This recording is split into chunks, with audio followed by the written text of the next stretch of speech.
On our next Digging Detroit episode, we'll meet the men and women dedicated to keeping the legacy of a century of baseball alive and well at the corner of Michigan and Trumbull. And while it took the city 10 years to demolish the stadium, it only took 5 years for the weeds and trash to take over. At first we had some problems. The police were chasing us off the field, said we were trespassing. They threatened us with arrest, but we kept coming down, and we started making Sundays our regular day. We figured there probably wouldn't be too many people from the city down here. We'll meet documentarian Jason Roche, whose award-winning film, Stealing Home, chronicles the crew's rakes, lawnmowers, and unconditional love to keep their dreams alive. I think everybody else has the same reaction. When they find out about this story and they find out what these guys are doing to save the field, everybody says, wow, that's cool. And so then they go down and visit the field on a Sunday. They tell their friends go down another Sunday. They tell their friends. And as the new plans are finally unveiled for the corner, there is now ongoing debate over whether the very grass used by Ruth, Kaline, DiMaggio, and Williams will be replaced with artificial turf. I don't know. It makes me want to cry that they would just throw away that history for something disposable that's going to be worthless in 10 or 15 years. This is a historic baseball field, and you can't just come in here and put down carpeting. It'd be like putting vinyl siding on the White House. All this on the next Digging Detroit.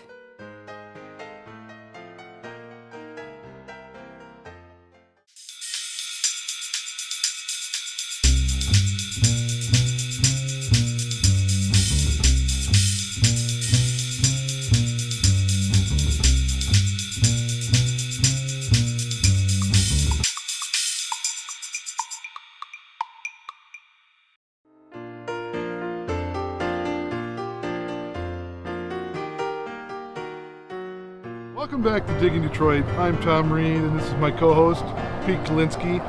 We're here at Navin Field on a bright, sunny, wonderful spring morning with the smell of barbecue in the air. This is the location where the Tigers spent nearly the entire 20th century playing baseball.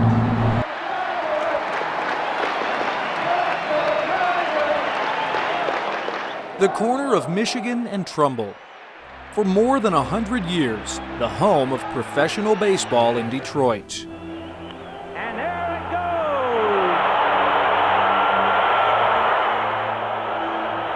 goes! Tiger Stadium for me was a place that involved more memories for more people than just about any other place in Michigan. A love of a team for a city can bind them together. So this is part of the religious force that's irrepressible in baseball. I remember in '84 when we won the World Series, the thing that I thought was the neatest about it was for a day, the city of Detroit was happy and we were united.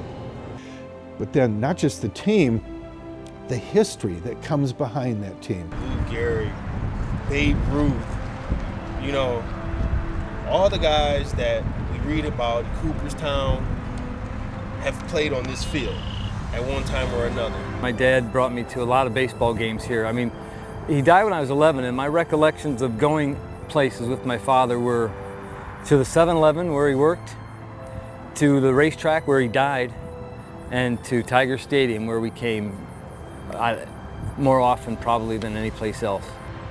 And you know, I connect, I think, with the spirit of my father by being here, and the spirit of other guys who were like my father, Ernie Harwell and Sparky Anderson in particular. And I think all those guys are really proud of us and what we're doing here. You know, it was announced that they were going to tear down Tiger Stadium, and people were reacting very strongly against it. And we're going to take a look at a video produced by our friend John Prusak called Don't Tear It Down. Joe Jackson and Heine Manouche, Cobb and Heilman and Babe Ruth, Dizzy and Daffy and Ducky too. Remember how we said goodbye to you. All those memories on our field of dreams. Don't tear it down, don't tear it down. Kaline and Foytak and Jimmy Small, Harvey Keene should be in the hall. Sometimes you didn't even mind Monday when Charlie Maxwell hit a pair on Sunday. All those memories on our field of dreams. Don't tear it down, don't tear it down.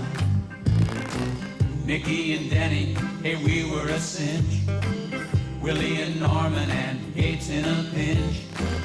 When our team took a terrible fall, there was Fidrich talking to the ball. All those memories on our field of dreams, don't tear it down. Tear it down. All those memories on our field of dreams, don't tear it down. Tear it down. All those memories on our field of dreams, don't tear it down. Tear it down. You know, in the Tiger bullpen. Tear it down.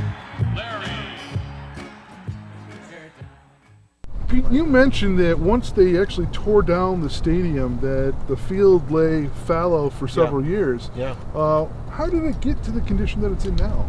Well, a group of very dedicated, passionate fans of the Detroit Tigers and baseball and Tiger Stadium took it upon themselves to just come out and start cleaning up the field. And they came up with a pretty snappy name for themselves too, didn't they? They call themselves the Navin Field Grounds Crew. So every Sunday they come out and they do what they're doing today. They walk around, they pick up the garbage, they mow the lawn during the season, and they make it playable so people can come down for drop-in baseball games. Tom, can you give me a little background on where the ground crew came from? Okay, well, we started cleaning up the field back in May of 2010, and it happened right after Ernie Harwell passed away. I heard some people were playing catch down here at the field, and I thought, oh, cool, I'd like to play catch there too. So I came down with a few friends, and we threw the ball around. That was on Mother's Day, May 9th, 2010. And I wasn't that excited about playing on the field once I got here because it looked so bad. Weeds had completely overtaken the dirt infield. The pitcher's mound, the baselines. There was garbage, really tall grass, weeds. It looked bad, and so I figured, well, I knew I had a riding mower, and I thought, well, I can cut the grass. You know, maybe some of my friends might want to help out too. So I went home that night, called my friends, and we came down a few days later on the 12th of May 2010. We had our first cleanup here, and we've been coming back ever since. At first, we had some problems. The police were chasing us off the field, said we were trespassing. They threatened us with arrest, but we kept coming down, and we started making Sundays our regular day. We figured there probably wouldn't be too many people from the city down here with the offices being closed and that, and so we started coming down Sunday mornings. We've been coming down ever since. Well, you know, the crew had me come out here earlier to play in one of the vintage games, and I really enjoyed it. It was a good sight to come back and see that the field still existed. Mm-hmm. So are you actively participating with the ground crew? Well, I did for a while this year, but I'm gonna get heavy involved with them next year because I think it's a great thing that these guys is doing to keep this field going. I wish they would do something with it. So anybody can come down here? Anybody can come down. It's a great place for a pickup game. Great place for a pickup game, great place for a picnic, great place to meet some old friends. I heard that some old friends came down here the day after Thanksgiving last year. Yeah, we a group of us came down right after the day after, and we attempted to play baseball, as veteran young guys are wont to do. Absolutely. But it was quite the experience to be at home plate and shagging flies out in the outfield. Yeah, a lot of history there. Yep. The city sees it as trespassing, but they view the field as home. The Navin Field grounds crew is stealing home. I just heard that these people, volunteers, were coming in on their own every weekend, cleaning up the field, mowing the lawn, paying thousands of dollars to rent equipment and buy gas and fix their own lawnmowers. And they're doing it not to get any reward. They're not doing it to get souvenirs from the site. They're not doing it to get recognition. They're doing it just because they love the site. And I actually had to persuade Tom Derry, the founder of the grounds crew, I had to persuade Tom to let me follow him with a camera. He was very reluctant at first. He was like, no, I don't think so. I don't think we want publicity or they might throw us off. Mm-hmm. Like, come on, I'll be good. I promise I won't be sensational or do anything crazy to get you kicked out. And so eventually he said yes. You follow the grounds crew for how long? I started in the spring of 2011 and followed them through the end of the 2013 season. So 3 full baseball seasons. So okay. 2.5 years of actual shooting and then obviously the editing is a pretty long process. Right. Now, how did their reception in the public alter over that three-season period? I think the publicity ended up helping him, and it wasn't publicity from me, it was publicity from other sources. I think everybody else has the same reaction. When they find out about this story and they find out what these guys are doing to save the field, everybody says, wow, that's cool. And so then they go down and visit the field on a Sunday. They tell their friends go down another Sunday, they tell their friends. And eventually, over time, people from all over the world, people from Australia, people from England, people from Norway, people from all over have come, from Washington, D.C., from a lot of the states, Arizona, California. Mm-hmm. A lot of them are former Detroiters, but some of them are not. Some of them are just people that heard about the story and said, you know what, this is really cool. How long was it before they got the feeling that the city wasn't going to be arresting them or not going to be causing any pushback? They tried to come in on days when it would be less likely to attract attention, which was Sundays, and they just kept coming back. They always had their eyes open for the police, and a police van pulls up, and a bunch of people, and not just uniforms. These guys were wearing the head-to-toe SWAT gear, Mm-hmm. and we're like, oh no. And I have no idea how this happened. I thought I was rolling, but I wasn't. And I had Joe wearing a mic again, and I thought, oh, this is going to be great. But I must have hit stop when I thought I was hitting record. And so I don't have it. But they came up to him, and they're like, hey, are you the guys that take care of this place? And he's like, yeah. He goes, well, we appreciate what you're doing, and if you ever have any trouble, here's my card. Give us a call. So I'm in right field.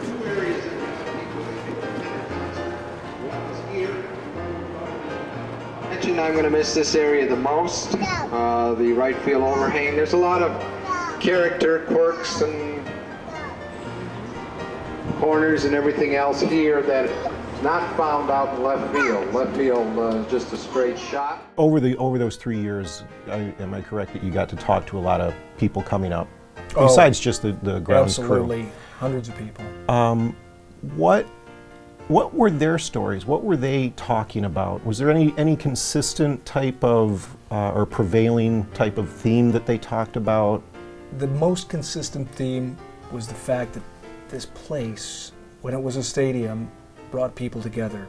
And people talked about those memories. People talked about coming back. People talked about what it was like when they came there. And that's the primary theme, was a coming together, connection place where people could feel like home. Did anyone bring up 67? And Yeah. what did because that was also, the Tigers were making a run for the World Series in Yep. 67. A lot of people talked about Willie Horton putting on his uniform and walking out into the neighborhoods that were actively involved in the violence and trying to get people to calm down, wearing his uniform. This was his city, and he was taking an active role to try to help quell the violence. So people talked about that. I was unable to interview Willie Horton for the film. I was disappointed in that, but I just couldn't get him. Just 1 year after the rioting, the city rallied around the Tigers as they made a magical run to the pennant. The night we won the pennant was the most incredible thing I've ever seen. You know, remember, 42 people had just died a year before, and all of a sudden, you got black, you got white, you got green, you got yellow. Whatever you are, it was hugs and kisses from everybody that you met for the next 3, 4, 5 days. The Tigers played the St. Louis Cardinals in the World Series, beating them in 7 games and bringing home a championship to the Motor City. That was some celebration. That was some time in this town. It was, everybody was wonderful. And I think that ball club carried for a number of years until things started to go south again eventually. But for those 3, 4, 5, 6 years, I thought it was just the greatest celebration I'd ever seen. What's going on at the field? I think that's one of the coolest things going on in Detroit's revitalization and going on in the city, period, is that people can come down there, and all year long it's open, but especially obviously when it's warmer, people come down there, they play baseball. There are old-time baseball teams that practice and play games. There are 2 high school baseball teams that come down and use the field for practice, which is really great. It says that the grounds crew the amateur grounds crew keeps the field in good enough condition that teams can actually play there. And it gives public school kids from Detroit, Cass Tech and Western High, it gives them the opportunity to play on a good field. And obviously they like the fact of the history that went there too. Yeah. And then people come in and play softball. There's also a group from Corktown that walks their dogs there. They're very respectful. They clean up after their dogs. But they have picnics and events for dogs.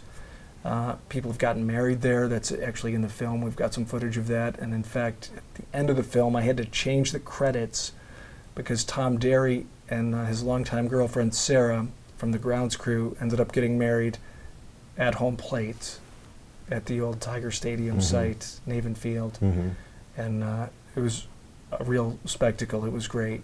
I noticed on your Facebook page the other day there was a little survey that was going on. What was that all about? I mean, all we have here is the natural grass, the dirt, and the flagpole. I mean, that's all we have. And to take out our dirt and grass, I mean, it just the corner would just lose all its history. It just won't be the same coming here. So we asked people on our page what they thought, and we had well over 200 people say keep grass, and 3 said they like turf. So I think it's pretty obvious that people realize that it's very important to keep the grass. This is a historic baseball field, and you can't just come in here and put down carpeting. It'd be like putting vinyl siding on the White House. It's just ridiculous. We're very excited that the city has decided to accept a plan that preserves the dimensions of the field, the dimensions where the baseball used to be played.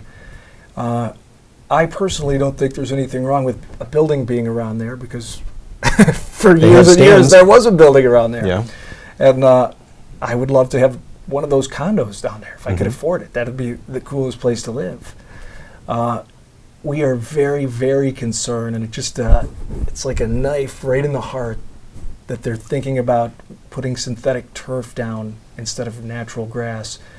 That just it literally I don't know. It makes me want to cry that they would just throw away that history for something disposable that's going to be worthless in 10 or 15 years, and that causes injuries to athletes. Right. 0 baseball teams play on AstroTurf or turf of any kind. Baseball is played on grass nowadays. Stealing Home did win some awards. It won the Detroit Dreaming Film Festival for Best Documentary Feature last winter, which was just wonderful. And then that was a small film festival, but a much more publicized, the Freep Film Fest, the inaugural Freep Film Fest, invited me to be a participant. So later that afternoon, I got a call from the Free Press, and they said, we just wanted to let you know your film won the Audience Choice Best of the Festival Award. And I'm like, what? My jaw, I was like, really? And it was just so cool that they picked that film because the competition was insanely good. There's a film about George Plimpton. There was a film about icebreakers on the Great Lakes. Just some tremendous films that had every right to win. So I was just blown away that happened. So I just put my camera down and I let it film me crying too. And I swear to you, I've looked at that tape, but I've never looked at the tape of the final game. I cannot watch it. It breaks my heart. 2 things I was telling somebody today, 2 things make me say the word damn. When I think about my father's death 2 years ago, and when I think about this. This is a fantastic documentary, and I'm really glad that you made it. And I look forward to what you're doing in the future. Oh, well, thank you so much, and keep up the good work. All right, great, thanks. I'm hoping that the Tigers do well this season. I think they're going to do pretty darn good. Thanks for joining us on Digging Detroit. We look forward to the upcoming Tiger season and our next episode featuring Mark Bowden at the Detroit Public Library, talking about this guy, Ernie Harwell.